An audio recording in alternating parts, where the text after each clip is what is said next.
Memberi menjadi sumber kebahagiaan. Jadi kalau Anda ingin bahagia, lakukan firman Tuhan. Hiduplah dalam kasih. Mari suka mengampuni dan mari suka memberi. Gak perlu branded, gak perlulah hidup dikejar-kejar sama keinginan-keinginan akan merek-merek dunia. Gak penting. Sebab Engkau besar dan layak dipuji Tuhan. Tinggikan dirimu mengatasi segalanya. Engkaulah yang layak terima segala pujian dan penyembahan kami pagi hari ini. Bagimulah segala kemuliaan. Sebab Kau layak Tuhan. You are worthy of our praises, Lord. Thank you, Lord. Thank you, Jesus.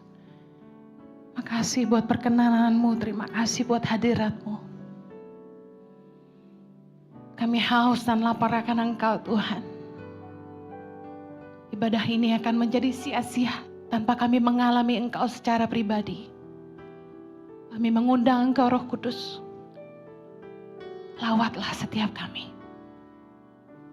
Pribadi lepas pribadi Tuhan. Roh Kudus jamah kami.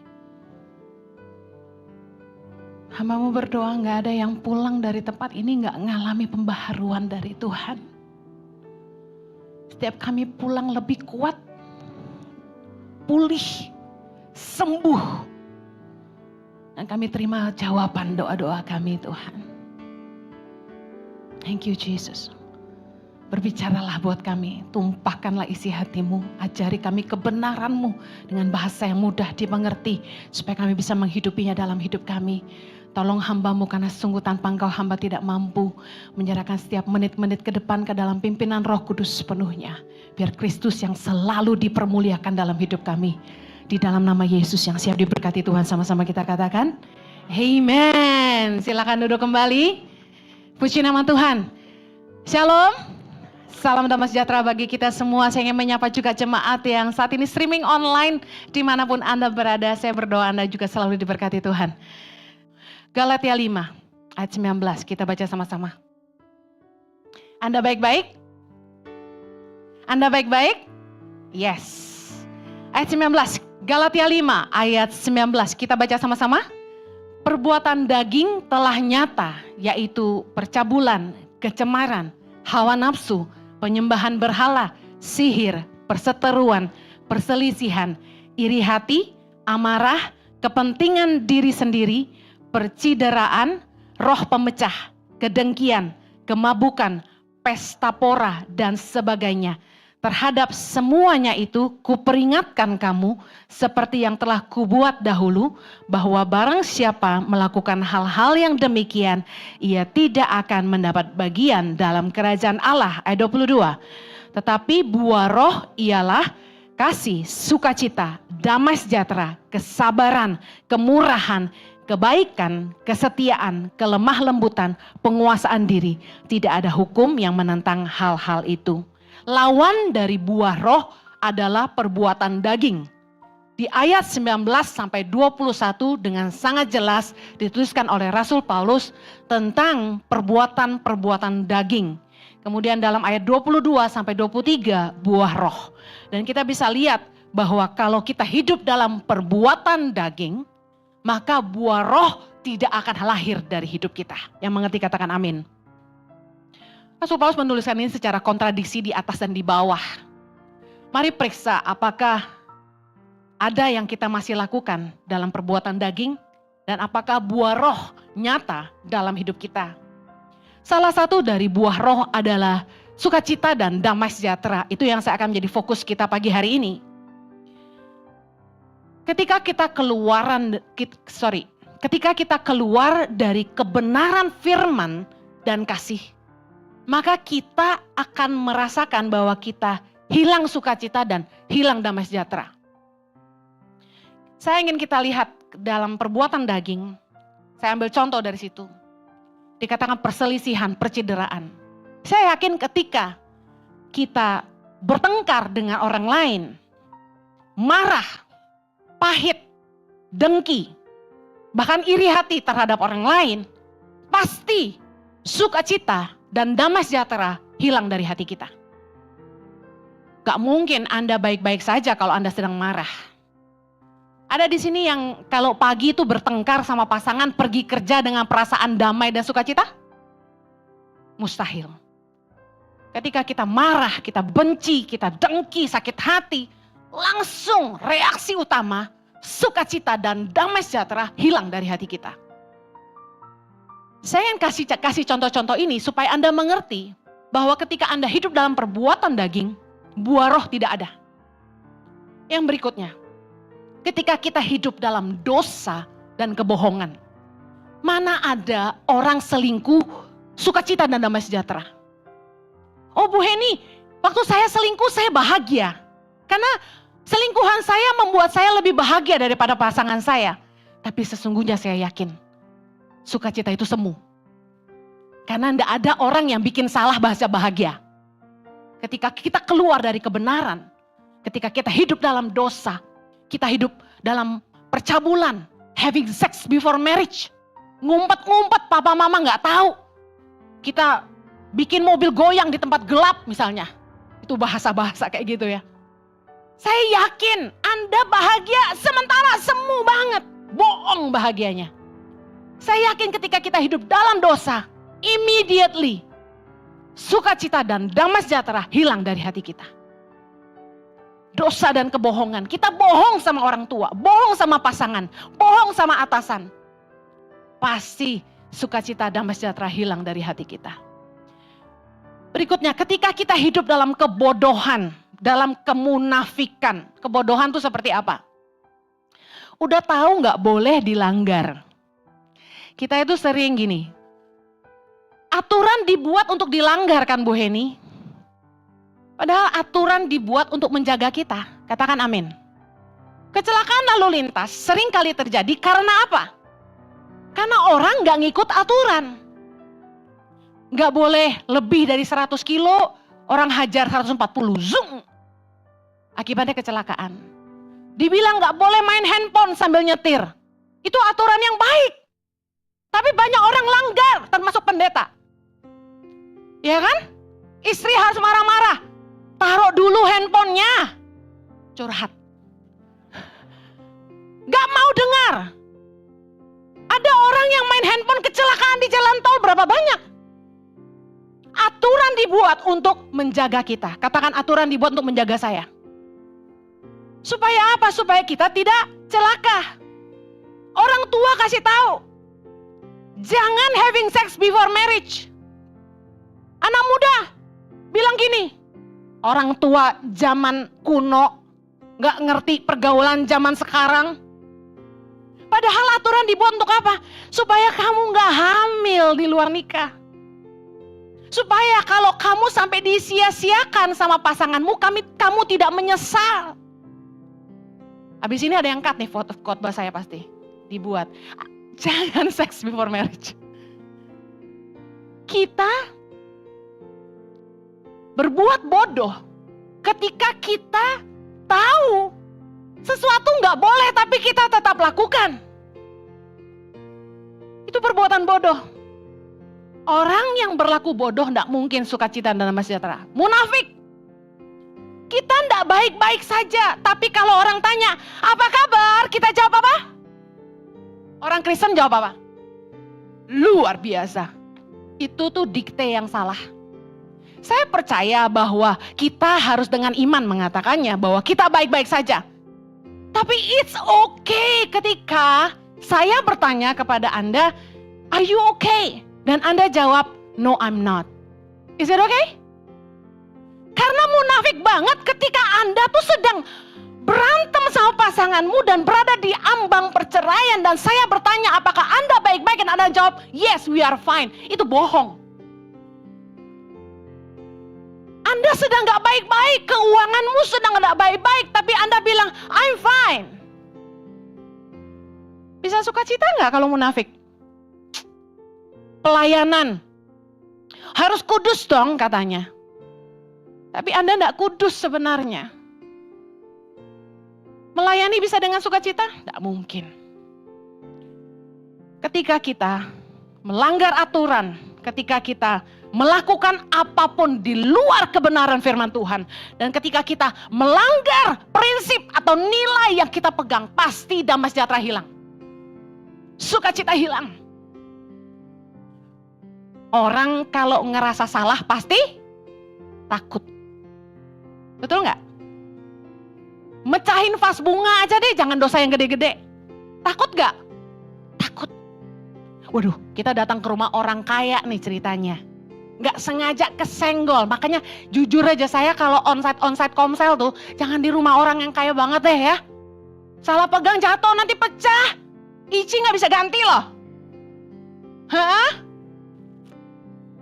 Kita takut. Waduh, Gucci-nya berapa nih harganya gitu kan? Kita udah panik. Rasa bersalah pasti membuat orang hilang damai sejahtera dan sukacita.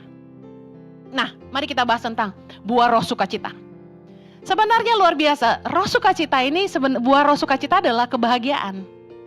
Nah, semua orang sebenarnya pengen bahagia. Ada di sini yang nggak mau bahagia? Siapa yang di sini yang mau bahagia? Miliki buah roh sukacita. Mari kita lihat. Yohanes 15, ayat 10 sampai 12. Yang mau bahagia baca sama-sama. Jikalau kamu menuruti perintahku, kamu akan tinggal di dalam kasihku. Seperti aku menuruti perintah Bapakku dan tinggal di dalam kasihnya.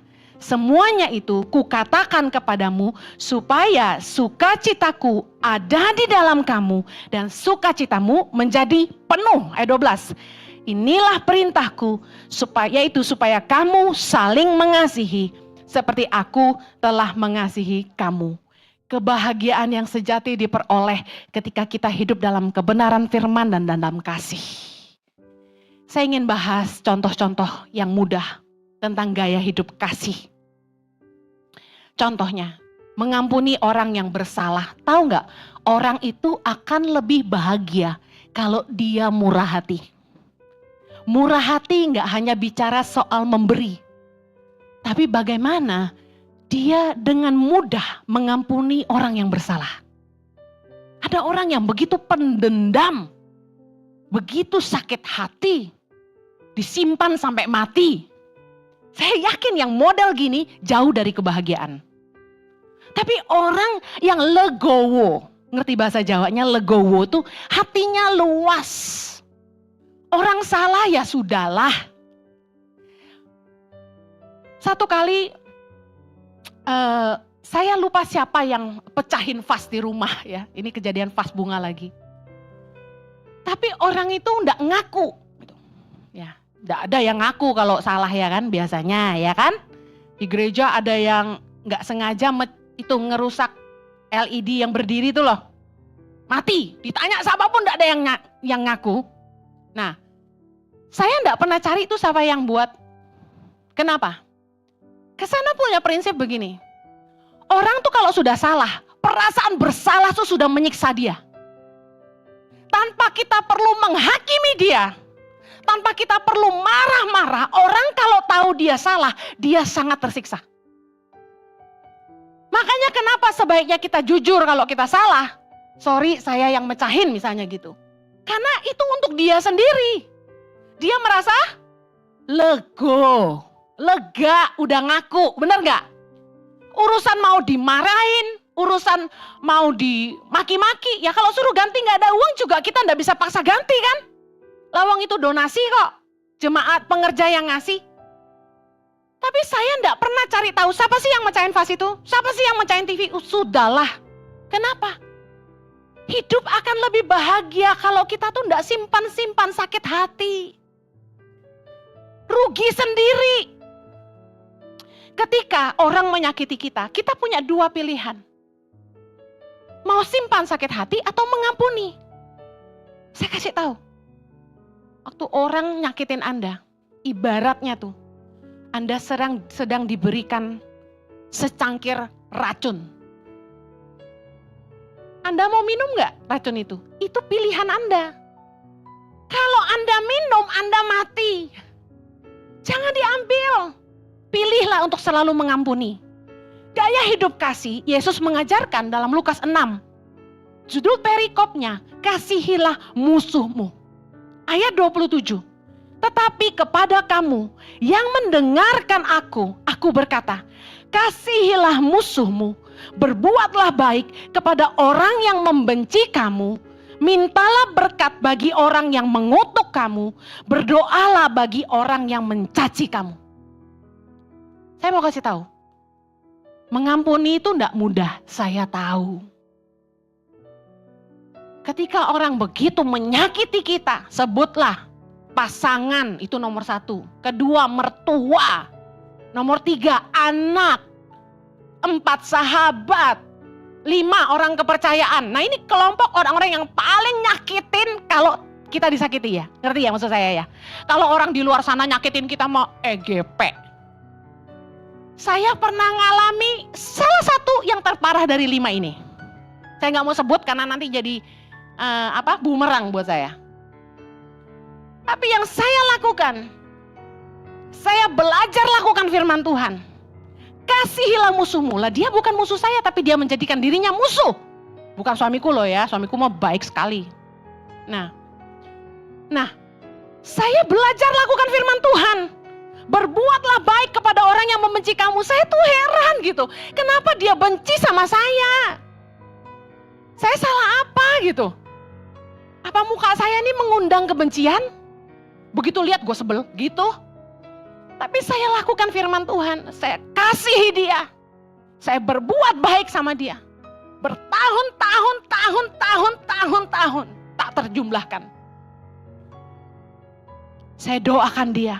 Kata firman Tuhan, mintalah berkat kepada orang yang mengutuk kamu. Berdoalah bagi orang yang mencaci kamu. Gak cuma dicaci maki, saya dibenci. Tapi saya tabur dengan kebaikan. Saya doakan. Saya kasih tahu, gak sebentar, puluhan tahun. Tapi saya menuai dengan luar biasa. Apa yang saya tuai? Yang pertama, sukacita dan damai sejahtera. Karena ketika kita benci sama orang, gak mungkin kita damai. Gak mungkin kita sukacita, pasti mukanya meletot. Turun ke bawah. Tapi kalau kita legowo, sudahlah, semua orang bisa bikin salah.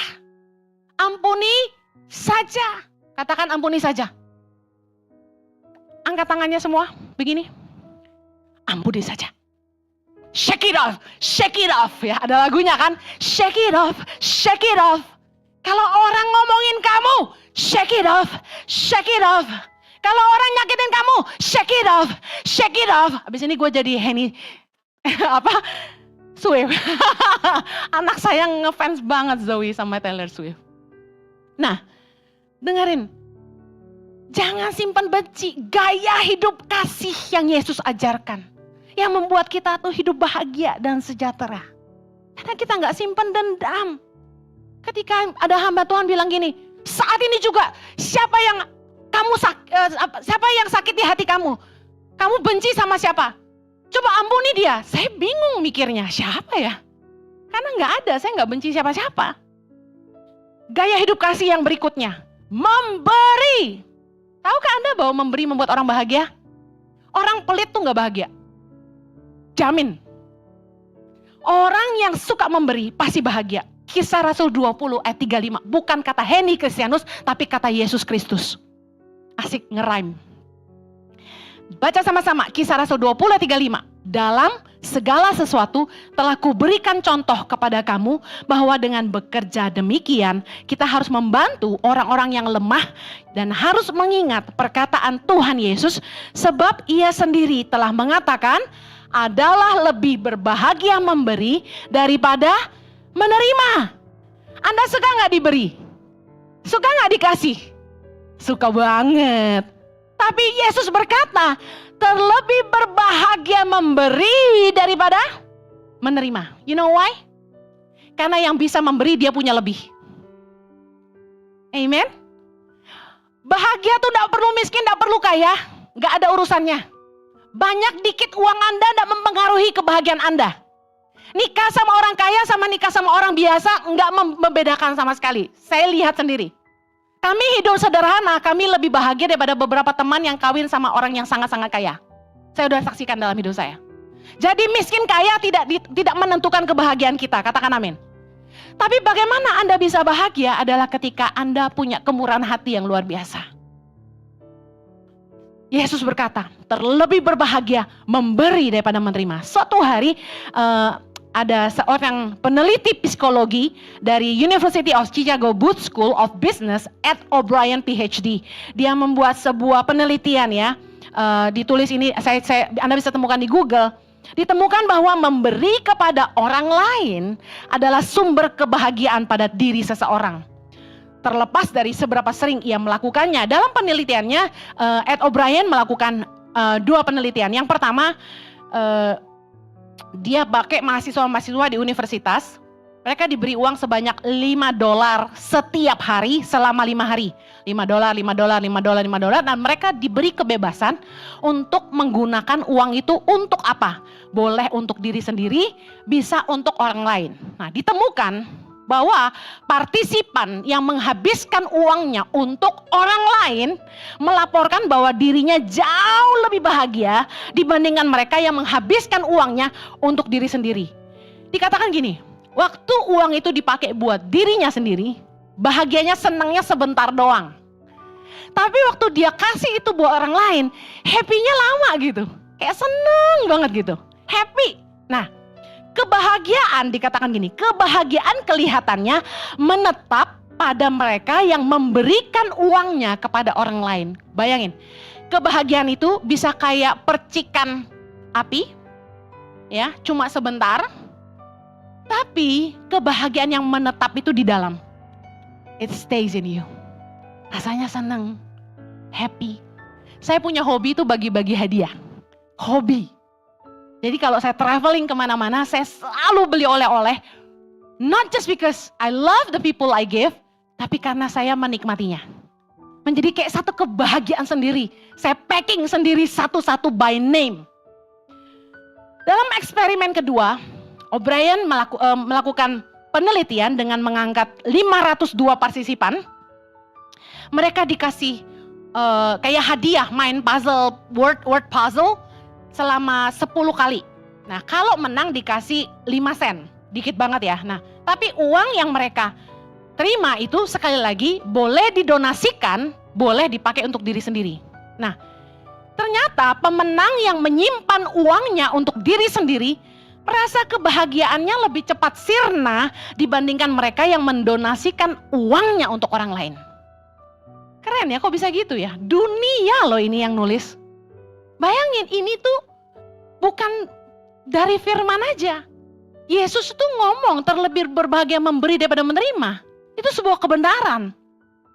Ada kebahagiaan yang membuat kita punya hormon-hormon di sel-sel otak kita ini, membuat kita lebih happy, lebih sehat gitu.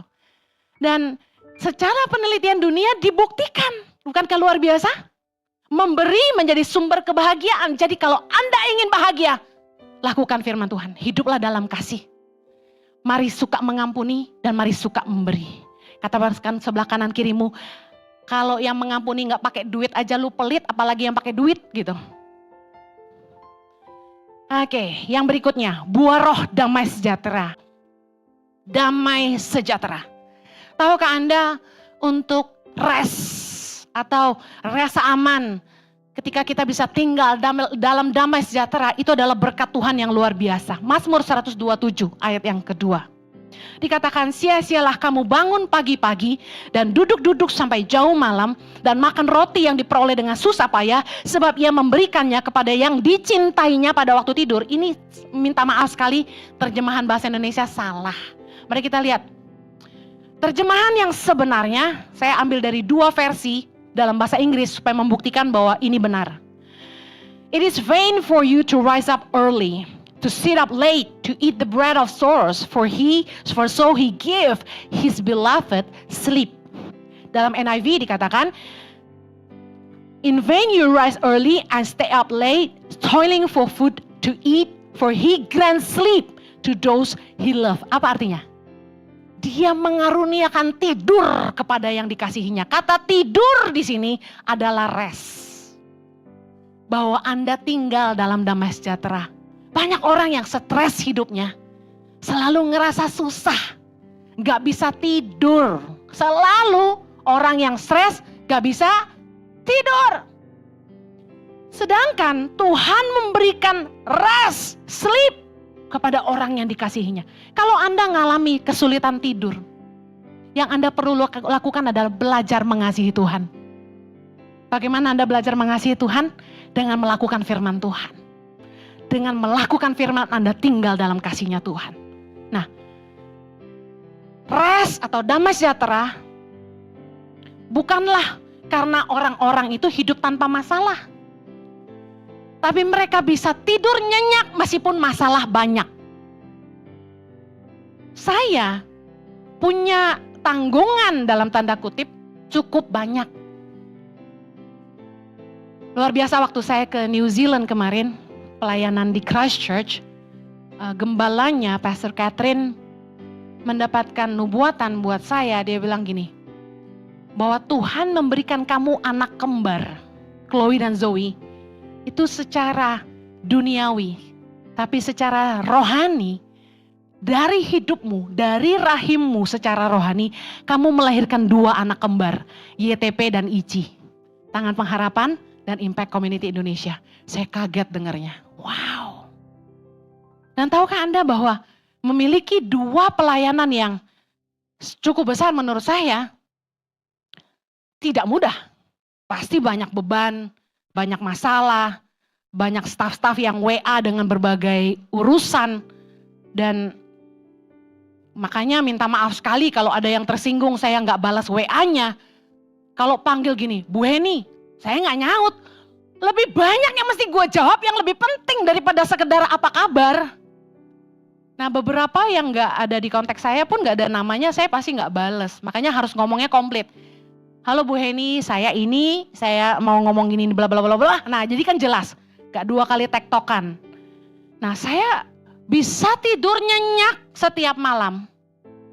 Saya sama sekali gak pusing tuh, gak stres, gak khawatir. Meskipun setiap bulan Tangan Pengharapan, itu saat ini harus punya uang kurang lebih di atas 2,5 M untuk running the whole foundation. Ngeri gak? Tiap bulan Bapak Ibu. Kalau dipikirin ya pusing, tapi saya gak pernah mikir. Saya percaya. Saya santai aja. Saya percaya sama Tuhan. Bahwa Tangan Pengharapan bukan pelayanan saya. Bahwa Tangan Pengharapan adalah milik Tuhan. Kalau Tuhan yang utus, Dia yang urus. Anak-anak Indonesia ada 6.500 di 87 center saat ini di seluruh Indonesia. Dari Nias, Mentawai sampai Papua, Maluku Utara, Sulawesi sampai ke NTT yang harus kami urus.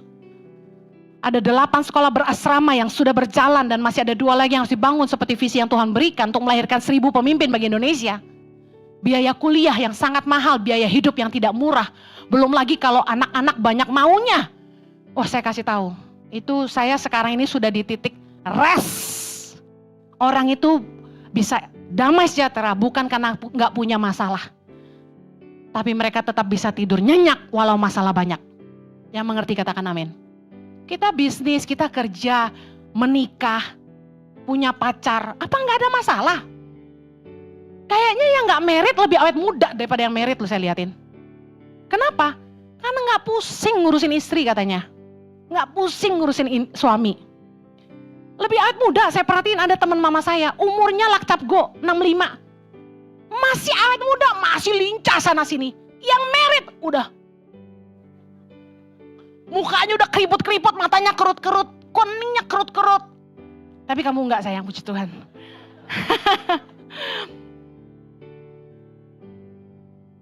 Saya perhatikan, orang itu bisa stres bukan karena dia banyak duit atau dia kurang duit. Sekali lagi, damai sejahtera itu berkat dari Allah. Ada yang miskin, biar gak ada duit tapi bisa tidur nyenyak. Buat dia makan jagung, makan ubi itu nikmat. Kita yang dari kota ke pedalaman kayaknya sedih lihat mereka. Aduh kasihan, rumahnya dari gubuk, tidurnya di bilik bambu. Aduh kasihan makannya nasi sama garam doang. Aduh kasihan makannya jagung. Kita lihatnya kasihan. Mereka yang kita lihat enggak stres. Nikmat aja tuh makan sirip pinang. Bener, saya nyaksiin sendiri. Kategori stres itu kayak gimana ya kalau soal gak ada duit ya? Yang bikin stres itu karena lu banyak mau gitu. Bener. Yang bikin stres itu karena orang selalu gak pernah merasa cukup. Contohnya nih, saya ketemu orang kaya banget. Biar yakin. Dia stres terus, susah tidur, bahkan gak bisa tidur. Begadang sampai pagi.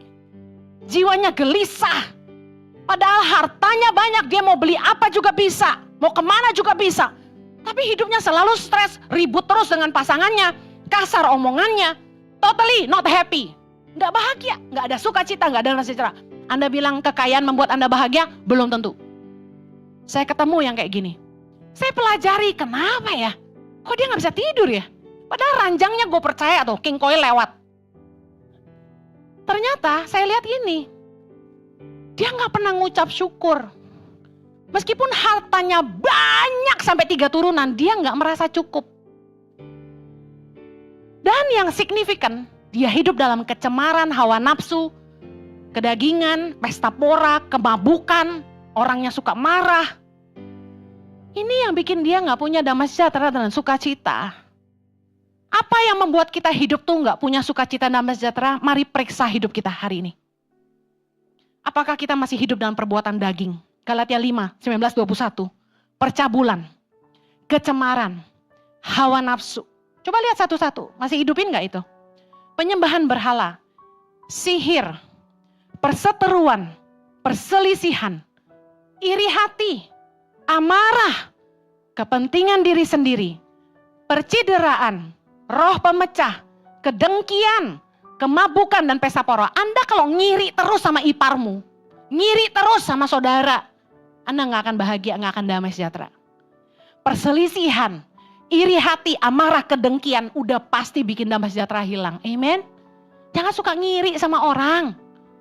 Mari lakukan firman Tuhan. Menangislah bersama dengan orang yang menangis. Bersukacitalah bersama dengan orang yang bersukacita. Jangan sampai orang bahagia, kita marah. Orang diberkati, kita iri hati. Kalau kakak adik kita lebih kaya dari kita, so what? Ikutlah bahagia dengan mereka.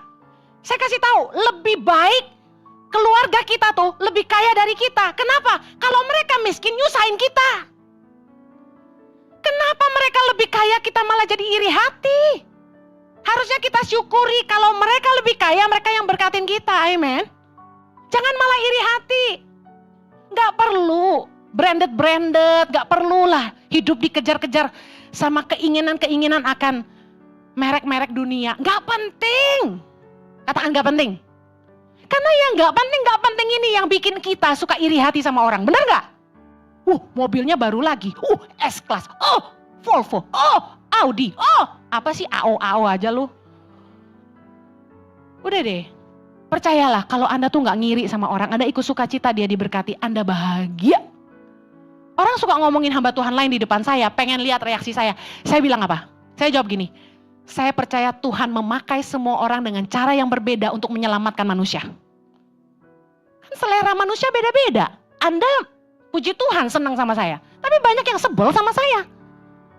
Lebih dikit sih yang sebel, puji Tuhan. Ayo jangan lagi hidup dalam perbuatan daging. Supaya Anda tuh punya damai sejahtera dan sukacita. Jangan suka ngelanggar aturan. Jangan ngelanggar firman Tuhan. Jangan melanggar nilai-nilai yang Anda pegang. Berintegritaslah di dunia kerja. Berintegritaslah dalam apapun yang Anda kerjakan. Kalau Anda mencuri yang bukan bagian Anda, pasti Anda gak punya damai sejahtera. Boro-boro sukacita. Amin. Galatia 5 ayat 24 berkata, barang siapa menjadi milik Kristus Yesus, ia telah menyalibkan daging dengan segala hawa nafsu dan keinginannya.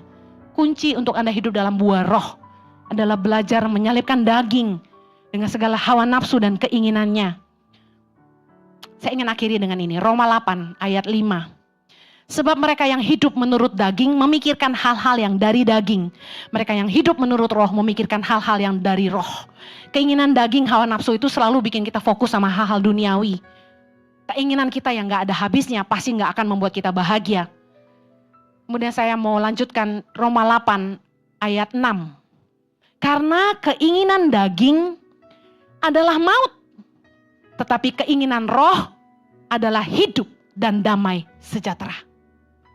Mari hiduplah dipimpin roh. Jangan dipimpin daging. Tahu gak kenapa saya sejahtera menjalani tangan pengharapan yang sebenarnya harusnya bikin stres? Karena saya percaya saya telah mendengar dari Tuhan. Pewahyuan yang begitu nyata dari Tuhan. Penyertaannya yang begitu hebat. Membuat saya tenang. Karena saya tahu ini bukan dari saya, ini dari Tuhan. Tapi kalau kita lakukan segala sesuatu keluar dari ambisi dan keinginan diri sendiri, pasti kita stres. Amen? Wah, kok gak cukup nih? Coba periksa lagi. Apakah yang Anda lakukan dari Tuhan atau bukan? Kolose 3 ayat 15, hendaklah damai sejahtera Kristus memerintah dalam hatimu. Karena untuk itulah kamu telah dipanggil menjadi satu tubuh. Dan bersyukurlah. Yang mau penuh damai sejahtera dan sukacita, mari belajar bersyukur sama-sama. Haleluya, mari kita berdoa. Bapa di sorga, biarlah sukacitamu dan damai sejahteramu memerintah dalam hati kami. Biarlah kedua buah roh ini ada di dalam kami, menetap di dalam kami. Kami hidup dalam damai sejahtera, kami hidup dalam sukacita. Terima kasih Tuhan, kami terima berkat-Mu. Semua yang menerima sama-sama kita katakan,